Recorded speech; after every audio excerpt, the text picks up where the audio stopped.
We're off. Right, so, Sayed, your surname's Salah. You're from Egypt, but you're a Man United supporter. So where did it all go wrong? Well, hello everybody, good evening. I'm so glad to be here with you on air tonight with this block from Liverpool. Yeah, actually right, my surname is Salah and I'm Egyptian as well, like Mo Salah, he's my cousin actually. India dream. Yeah. I would love to. But yeah, I am supporting the best team in the world, not only the best team in England. Manchester United, mate, the true Reds, mate. No, they're not the Reds. The Red Devils. They are the Red Devils. That's right. Only Liverpool are the Reds. Everybody else is a different thing. Yeah. Like Nottingham Forest, it's the Garibaldis. They don't call themselves Reds. Tricky Trees, anything like that, even though they play them red. Arsenal don't call themselves Reds. No, they call themselves Gunners. Gunners, yeah. Right. Right. Just Reds is Liverpool for some reason. I don't know why. So this has been the colour of Liverpool since birth of the team. Nope, used to be blue and white. Yeah, you see. So it used to be, Blackburn Rovers, the blue and white quarters. Yeah. Liverpool used to play in that to start with. Everton were in red. Everton was wearing red? Yeah. No bloody way, mate. In the early days, Liverpool were blue and white and Everton were red and white. All right. Hard to believe. You wouldn't think it. I would never think about it. Yeah, that was even after they left Anfield and went to Goodison Park. They still. So even Everton, they have been playing. They used to play in the Anfield Road. That used to be their stadium. They used to play at Anfield. Yeah. Wow. Then they had a dispute with John Holden, the chairman and owner, landlord. And so they left and went off to. They were actually St Domingo's church then, church team initially. Then went off to Goodison Park, create a new stadium, new purpose-built stadium at Goodison Park, just across the way, All right. And Anfield was left empty, so John Holding got his mates together and created Liverpool. And they went up to Scotland and recruited a whole team of Scots players. Because the first ever Liverpool team didn't have anybody English in it. It was all Scots. Wow. It's 11 Scotsmen.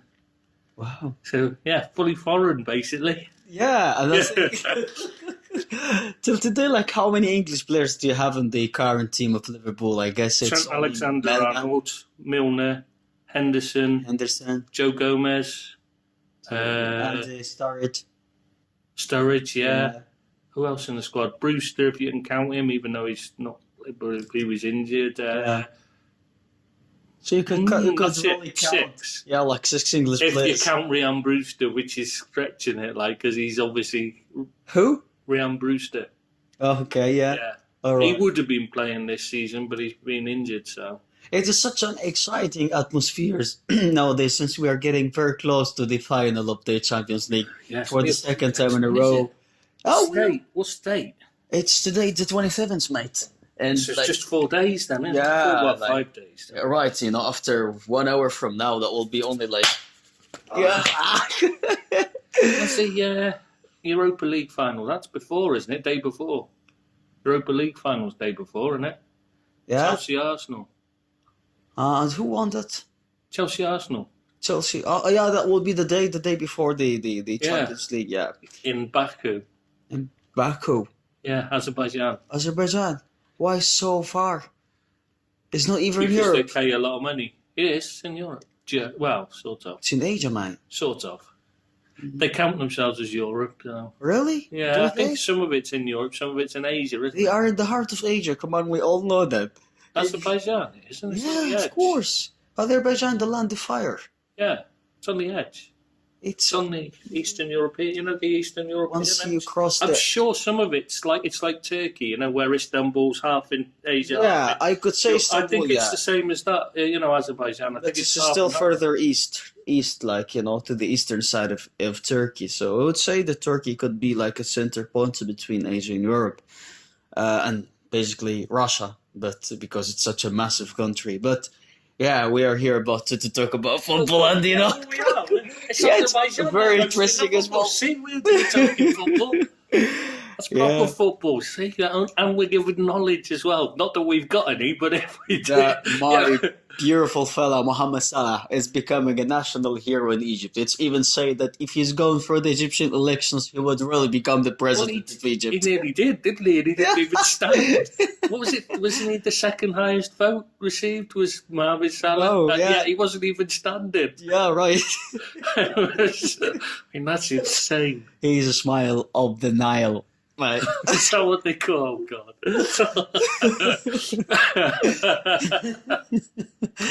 Oh, my mum loves him. Yeah, I saw her beautiful picture beside it at Liverpool. With the Never Give Up t-shirt that she went and bought because he had one. She went all the way up there just to buy one.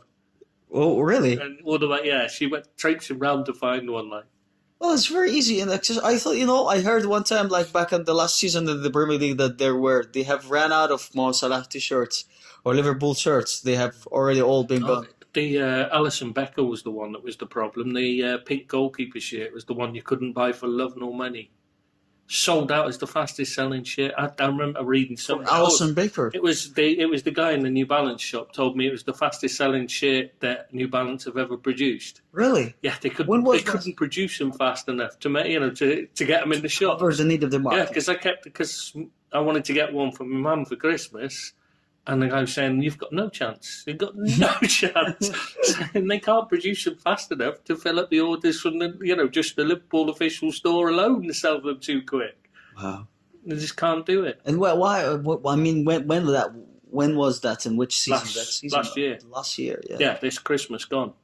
Christmas just gone. Yeah, this Christmas. Because that was what she wanted desperately. With my mum's name being Alisson, obviously. Right. She wanted an Alisson Becker shirt. Right, yeah. I know. Even though he has A. Becker on the back of it, she was going to have Alisson on the back of it. But he's such a lovely Brazilian goalkeeper, and he's one of the main reasons why you guys got qualified for the final of the Champions League that season. Well, obviously after the tragic, this season, after the way home in Camp Nou and Barcelona was not that fit actually, and he's totally come back with a very strong performance on the way back in the Anfield Road. Alisson Becker is a great goalkeeper. The whole team has such a very special chemistry nowadays. Liverpool has got one of the best squads in the world right now, and we have actually got big ambitions that Liverpool could really surprise us all this season for the final of the Champions League, hopefully. It wouldn't be a surprise now, I think. Now it's Spurs. I think it's probably, I would say Liverpool are probably got to be slightly favourites, haven't they, in the betting? I mean, I'm not one for betting or anything like that. Right. And I don't like making predictions or anything like that, so I won't do.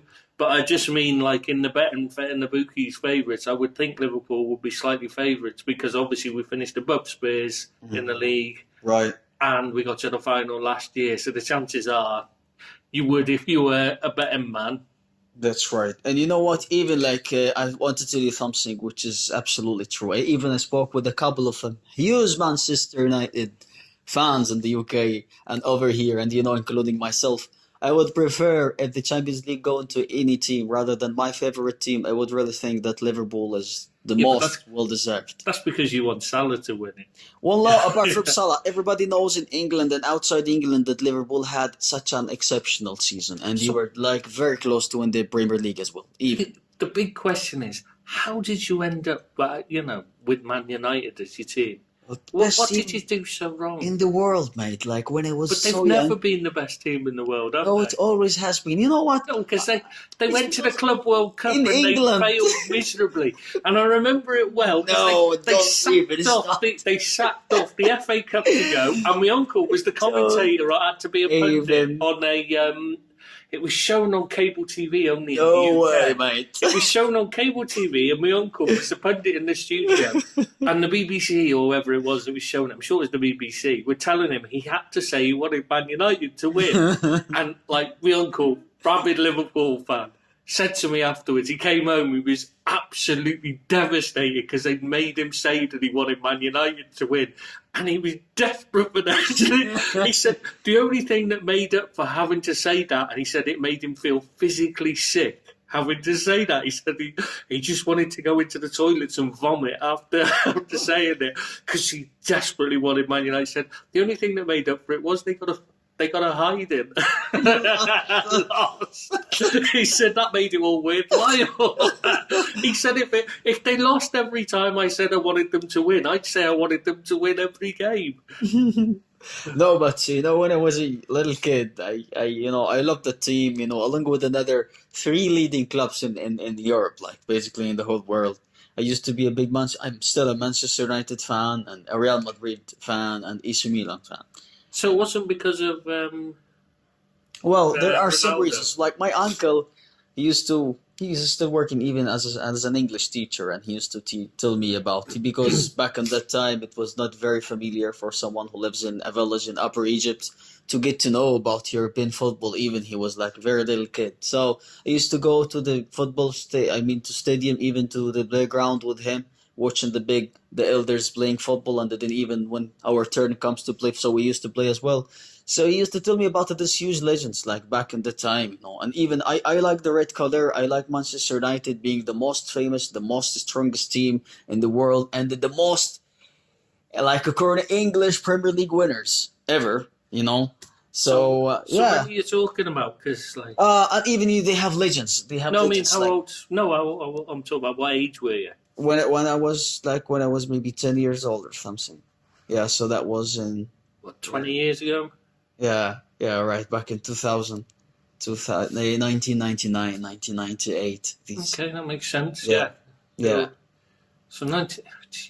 See, I And forget how young you are. You're only a kid, like. Alex Ferguson, and then David Beckham, Eric Cantona, Alan Shearer, Alan Shearer, when did he play Man United? No, don't. You can't change it. You can't take it back. I mean, Solskjaer, mate. Sorry, mate. It's the name is very similar, Yeah, and then they have a lot of legends in Manchester United. Like Alan Cristiano Ronaldo, and full stop. The chapter is closed. Cristiano Ronaldo is the main reason why I became such a big fan of Manchester United. This is where he was. Like, let's say he was truly made a champion there. He used to be a very, very talented player even before he joined Manchester United. I know Liverpool nearly bought him. Really? For 3.6 million. That was. Do you remember the conversation we were having about how much I detest Rick Parry? And that's one of the reasons, because he turned him down for 3.6 million. Said it was too expensive to pay for a teenager. Oh, really? Yeah. Even though every single scout told him this lad's going to be the best player in the world, you've got to sign him. Every single, the manager at the time, I can't even remember who it was then, the head, the chief scout, all the scouting department said, no, you've got to take this lad. Everybody told him, but Rick Parry decided he knew best. He knew best because he's an accountant, and obviously, who knows more about football than an accountant? Oh my goodness, yeah. 3.6 million. And I'm anyway, went and bought him for 12.6. Anyway, he would prefer to play for Manchester United, even sure if the time would go back. Trust me, he would choose Manchester each and every single time. Because that's one of his dreams. Oh, he even said that. I read about. But he's also said that he said a lot of things afterwards. It's amazing how people always change it. I mean, look at Brendan Rodgers. He said he was a Liverpool fan. He said he was a Celtic fan. And now, yet when he got the chance to leave Celtic, he jumped ship straight away for the money. Robbie Keane, every team he played for, apparently he had a scarf on the wall and supported them as a boy.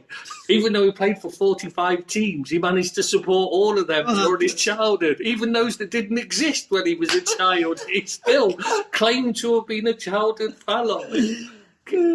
Cristiano Ronaldo was never the best player ever, apart from, we will not be talking about his personality and how he's behind the cameras.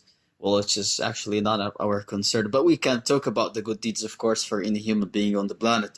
But we will talk about his character, his presence in the playground as a football player, that he's always giving a very positive energy to all the other fellas in the team. I would never forget introducing the 18 years old player in Manchester in Old Trafford back in 2000.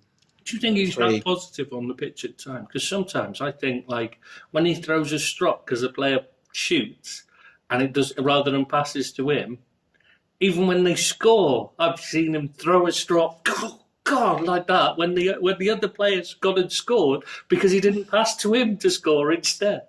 Is that really a good? Sometimes I wonder. I know he's a great player. If it might happen, maybe like it's like a normal feeling because if you are competing, but in the most of the time, he was always the main like bower of the team. Like he is the main striker of the team. He's the most talented player. He's like fit enough. He's quick enough. He's in the right place in the right time. By far, he is the best finisher ever happened in the world, in the history of football.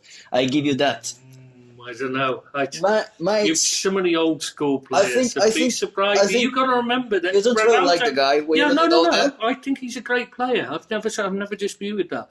What I'm saying is he plays on absolute billiard tables every single week. Same with Messi. This is why I can't rate them as the greatest ever, because they're doing it. The ball's not bobbling. It's running smoothly. When they're hitting it, it's much easier to strike a ball when you know what it's going to do. Whereas when it's playing on a cabbage patch like they used to play, and they're having to strike it, and they're still striking it true. You know what's the old Hungarian guy who's is the one I'm going to Puskás. Ferenc Puskás, the best striker of the ball I've ever seen. Honestly, you watch footage of him, left-footed, he could do wonders with the ball. George Best tells a story about when they were down in Australia coaching. Him and Puskás and some other guy. Puskás at the time, obviously, was a few years before Best, so he's an old man at this point, fat old man, because he was always overweight.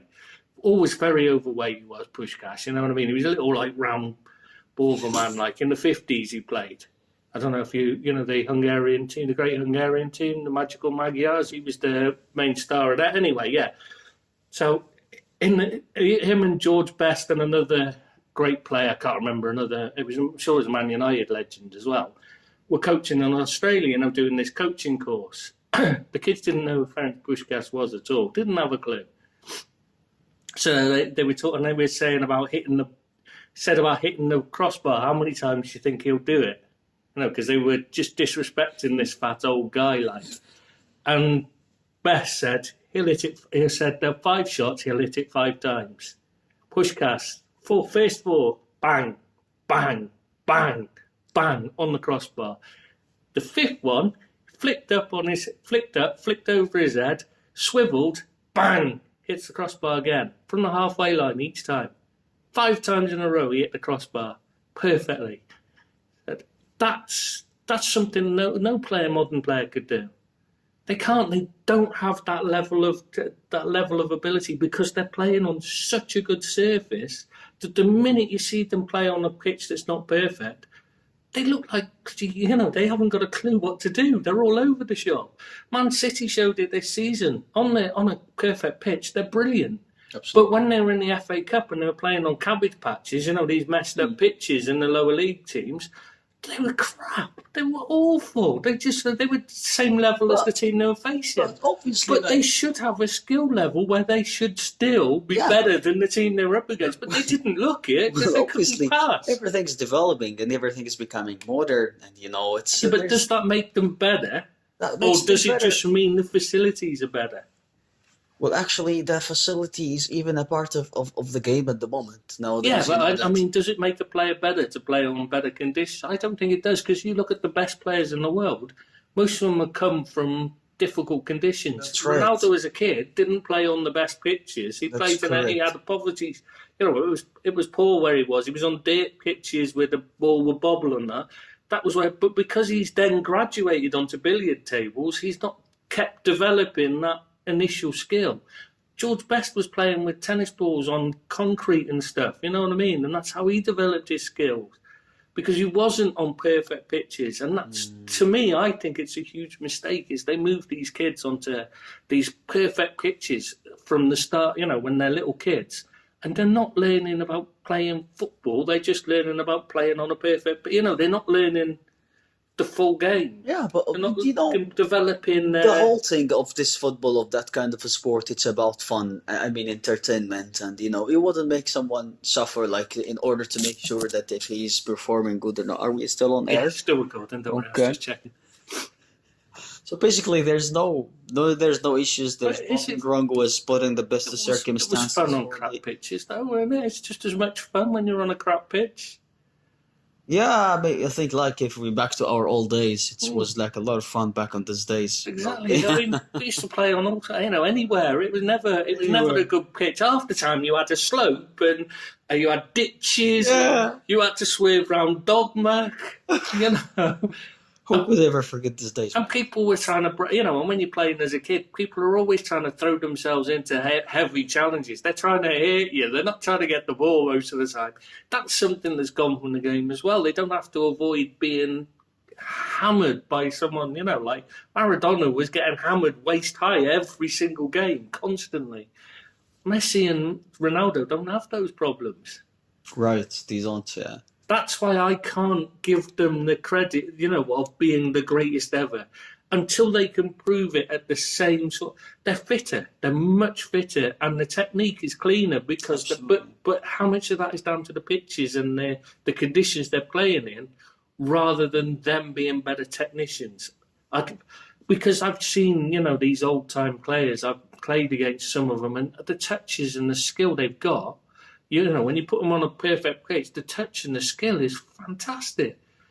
They couldn't do it on a cabbage patch because it was a cabbage patch, but they could still play football, you know what I mean, to a good level. You watch like the old teams, the Busby Babes, the Liverpool teams, they played fantastic football still, but they were on crap pitches. But Man City, you put them on a crap pitch, and they play shit. Absolutely. So how much is it? Is it the team? No offense for the city or for the city fans or for the city team or at all. We are just like talking about the different circumstances and how technology has its own impact, of course, in developing the game itself. Well, the whole game, let's say today, Mr. Tristan is becoming, it's being commercialized, it's been business and, a huge amount of money is being spent on the teams and clubs and preparations and facilities, So I don't really think that maybe you have your own point of view that you really need to see the player in a very hard conditions to find out if he's a truly talented. I just think they're losing that little bit of flair that they had. Yeah. They're all a bit robotic now because they're all going through academies rather than. That's why you get players like Mane because they're not going through the academies and that as 5-year-olds. They're not spending their 10 years in the academy being trained to play the same way. What do you think of the football academies nowadays and all of that? I just think they're too, they're turning players into robots rather than players. They're not teaching them to think for themselves. They're teaching them how to play the same way. They're teaching them perfect, this nice technique and all that, especially the English ones. They've got this nice technique. They've all got the similar, but none of them are gaining. They've not got good tactical ideas. Defending's non-existent. They're not teaching defending at all. Are you saying that these football schools and football academies and stuff like that, they are actually not giving enough space for the players to develop their own ways? Yes, that's exactly the problem. Because they're not allowed to. Most of them ban the kids from playing for other teams. When I was a kid, you used to play for as many teams as you could every single day. You sometimes 4 or 5 times a day. 3 teams. I played with a load of kids from academies. And I used to have kickabout. We'd be playing against, a lot of the kids we were playing with were in Premier League academies or whatever. I remember one of them was at Southampton. He was with Shearer and that. Played for Southampton? Yeah, he was in the academy with Shearer and that, and he left because he was homesick in the end. Came back, but we used to play against these, and they'd play for all these, these local sides, the school side. But nowadays, when they're in the academy, they're not being allowed to do this. How do you think that should be done in order to maintain, the football academies nowadays, which is without a doubt it has its own existence into the new football games. However, in the same time, to try to let them develop the way they want, let them choose the position where they want to play. We just you don't really need to dictate on them to play in a specific way. They still can have their own touch, their own freestyle. What the Americans do is they instead of only in some, obviously not all. Yeah. But a lot of the America, what they do is they have them playing lots of different sports rather than just football. Whereas are you talking about American football or our? No, American sport. I'm talking about the soccer academies, should I say? To differentiate it in America, the soccer academies, some of them they'll encourage their kids to play other sports in that because it develops other things like hand-eye coordination, speed of foot. It develops balance. It develops all kinds of things. And the ones like Christian Pulisic, his parents were coaches. His parents are both coaches. And they encouraged him to play other sports. He was excellent at, I forget which ones, but a number of other sports. He could have gone into one of about 6 different sports at, college age. Yeah. He could have gone into it, but he specialised in football. And he developed, his physique changed and all that because of playing all these different sports. Age development, whereas if you just single-mindedly focus on one, you're not developing your all-round skill set, Right. You're not getting a different viewpoint. I mean, you can learn things from playing other sports that you can't learn from just playing one, because you start to develop a different understanding tactically and mentally in your mind. You see things differently. Like basketball, because it's small and it's quick and you see a different a different tactical way of playing. Ice hockey's because of the speed. You're seeing different things from watching them alone. Even. Right. You can learn different things that can apply to football. Whereas they're not allowed to do that these days. They're not really doing that in England. And they're creating good players, but they're good players, they're good robots, rather than, there's none of that. There's no 1970 Brazil team anymore. There's nothing like that about. Nobody's got that kind of flair in their team anymore. Because everybody's trying to produce these basic good technique, good passes, keep the ball. It's all about possession. Nobody's going all out attack, and nobody's doing anything different really. Right. They're all too samey. Right. Where do you see football, like, let's say, in 10 years from now? Where do you see the future of that amazing European game? Super League, sadly, probably. European Super League? Yeah, sadly, and I think domestic football in England will suffer badly. And all across Europe as well. I think the whole domestic football scene will suffer badly if they bring in a Super League like the clubs want. It'll be a disaster. And I don't think it'll be any good for them, because, let's be honest, it's nice playing Milan or Juventus or Real Madrid or Barcelona, because it doesn't happen very often. So it's a big thing. It's massive. It's a big occasion. But if you're playing them, twice a season in a league, every season, loses that big, that Leicester, doesn't it? It's not the same. And you're not going to build up the same rivalry, because you're not going to go to work, and your mate next year isn't going to be a supporter of the other team you're playing, because they'll be a supporter of, say, like Manchester United, for instance. Say they don't, I'm saying they're not in it, for instance, just for the sake of this discussion. So I'm talking to you about it, and you're like, I don't really care, because we're not in it. It doesn't matter. As when we're playing Man United, obviously it's a big thing, because we have the banter, you know what I mean, about it. Right. And you're going to lose that, because who cares? When you play Liverpool, play Everton, it's massive, because you've got half your family's likely to be a blue nose. Maybe less, maybe more, depending on your family, you know what I mean? But right, mate. So you've got the banter, and if you're at work, you're going to know there's always Everton fans in work and Liverpool fans in work. You can have you're having a bit of banter between. But when you're playing Barcelona, who the hell do you know who's a Barcelona fan in work? Unless you happen to have a Spanish lad there. You're not likely to have anyone who gives a shit.